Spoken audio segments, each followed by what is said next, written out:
Hello there guys, my name is Jay, or DA, and welcome back to another episode of the Old Norse Shipyard Build videos, where today I'm showing off my larger gunship. So if you have seen the video yet of the Riki Vega, which is the small gunship that is very much designed like a Huey attack helicopter, basically I wanted a big version to accompany it. So these would like work in a similar way or the same way as a Hornet would back up a Pelican within Halo. So a Pelican would probably be surrounded by 3 or 4 other Hornets as one sort of squad, and the Pelican would sort of contain the main leader or the general or the squad leader or whatever.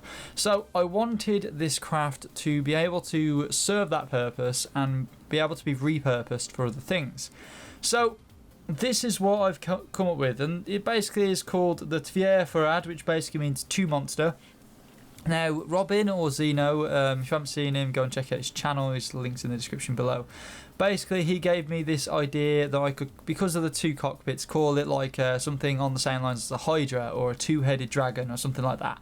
And the language doesn't really allow for Hydra or dragon, so I had to basically come up with something else, and that's where the two monster comes from, because it's like a two-headed monster. I did look at two-headed monster as a name, but it seemed too long and too sort of it seemed very forgettable. But basically this is what I've come up with. So this is my large gunship that has rockets either side, and they fire in like a salvo mode, so they basically interchange left right left right left right until they've finished a round of firing. We then have 3 machine guns, one on the left, one on the right, and one on the center. I wanted to really just cover the center section, so we do have like all sort of firing lines covered. Now of course this craft doesn't have any guns on the top, doesn't have any guns on the bottom, and doesn't really have any guns on the back. But again, I wasn't really focusing on that. I want this thing to just be able to charge in, massive weapons display, kill everything, jobs are good, and fly out of there. And of course, with the Riki Vegas sort of backing them up, I think they'd be a really good match, to be honest. So this is basically the shape and the design, and it is actually using my new underslung engine design that I've been figuring out, and it uses these heli thrusters that come in varieties of different forms and shapes, and what you can do is you can actually surround them with other blocks without them breaking the blocks and stuff like that. It's a really nice design, and within this section here I actually have my gyroscopes for this craft, so they're tucked away, and I don't actually need to put the gyroscopes within the craft because a lot of the space inside is taken up by sort of human areas where people would be walking and stuff like that, so I couldn't really put stuff like that in here. Now the landing gears aren't wheels like on the Riki Vega. Reason why is just out of preference. The wheels are good for say carrier ships, but this ship would probably not be as much of a carrier ship as others. It'd probably be a bit more of like a ship that would just be flying around from base to base. They can attach to say Modir via connectors, but it's not its essential sort of purpose. So what we'll do is we'll head inside. Now I've basically added these doors, the airtight hangar doors. Reason why is because I wanted some protection. I didn't want to just leave these door wells sort of open for shots to fire in. It isn't a pressurized craft, as I say, it's just purely atmospheric, so we don't need any of that gubbins in here, but it's either way, it's a really nice craft to be in. In the back section here, if I can actually get away from that pipe, what we've got is we've got space for 8 crew members here with a table in the middle, so we can sort of use it for kitting out stuff. We then also have a cargo container at the back, which allows us to store items as well as get access to the reactors to refuel and all that other gubbins. And then of course we've got our personal cargo storage chest things above the heads of the crew members, so they can put whatever they want in there. And these are really nice sort of seats, to be honest. I quite like it. We do have a windowed section behind them. It's just purely so it lets a little bit of light in, so we don't have to light the whole thing. We've got this orange lighting going through the centre, which is like an orange tack light, so it's tactical apparently. And then we have this centre chair, which could be either for the doorman, who would open both doors and tell the crew to disembark, or it could be for the general, chief, squad leader or whatever, who could sit up here and basically brief his men while they're en route through bumpy skies or something, so he can actually have a sit down, tell people what the hell's going on, and then jump out when they jump out. And I really like the way the cockpits are as well, because what I've done with the cockpits is I've got this sort of split design, so there's basically a wall between them, and when you actually jump into one of the seats, you can actually see the other pilot on the other side, which is a really, really nice feeling. I like crafts like this, and I did actually have the previous the classic sort of fighter cockpit on here, what the Riki Vega has, and I didn't like it.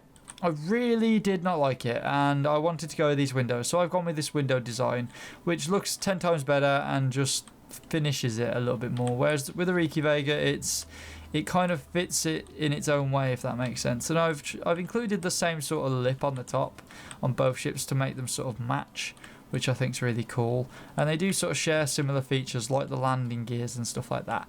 So overall, I think this is a ship that you guys will find very, very useful, and I hope you do, because it's taken a little bit of time. It was kind of a miracle build where I sat there, didn't really know what to build, and then all of a sudden this massive idea came to my head. I already had a body design done, but the body design did not look like this when I first started. It looked very, very clunky and chunky, and I tried to make it as smooth and as pretty as possible, as well as being effective for the missions. So what we have is we have two cockpits. We have the gunner seat, which is to the left hand side, and then we have the pilot seat to the right hand side, because I am British and we drive right hand cars. So yeah, you can change that around if you really want to. It's just changing over the controls. It's just my preference. But the gunner seat is probably the easiest seat to sit in to control it with one person. You don't really need the other controls on the pilot seat. It's just there for convenience purposes mainly. But what we actually have here is we have two controls. We have the machine gun and the rocket salvo, which I'll show you in a second. The pilot seat actually has all the controls for the thrusters, so we'll turn those on now while we're here. And then we also have reactor control, door control, antenna control, and connector control, so we can control all that from there. We don't have to go into any menus. Happy days. Now, the gunner seat. We're going to jump in and we're going to actually show off this thing flying, because may I say, I am kind of blowing my own trumpet here. This thing does fly pretty damn well. It's very, very responsive to movement.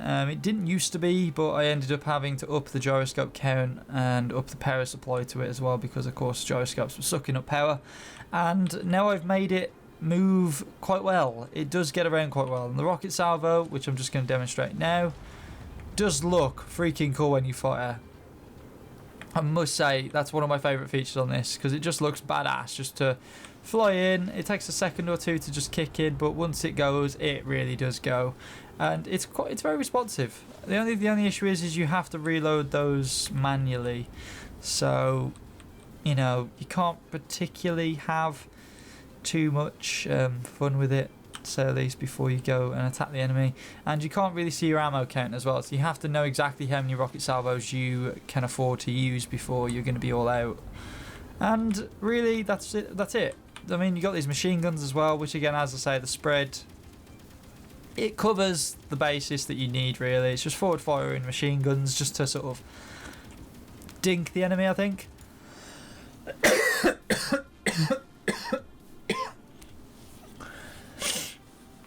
But overall, that is the ship. It's very self-explanatory, a lot of it. The controls are very, very easy to get used to. Its flying ability is easy to get used to, but it does take a little bit of getting used to, because of course you are flying slightly to the one side depending on which cockpit you use. So it does take a little bit of spatial awareness training really. Just fly it around for 5-10 minutes, get used to it, and hopefully you should figure it out. Now I have been having the issues with the landing gears on this ship, where basically the whole ship sinks into the floor, and I've just broken something, but I don't know whether it's space engineers or whatever. Well, it's got to be space engineers, but it's bloody annoying, I can tell you that much. But so that has been the Tveir Forad, and hopefully you guys have enjoyed it as much as I've enjoyed building it, and I hope you have, because it was a lot of fun to build. If you have enjoyed this video, then don't be afraid to go and check out the workshop link that is in the description below for the build. You can download it, play it, tweak it, whatever, and just have a lot of fun with it, really. If you have enjoyed the video, then please leave a like, favourite, and of course subscribe for more of this awesome content, and I will see you guys in the next video. Peace!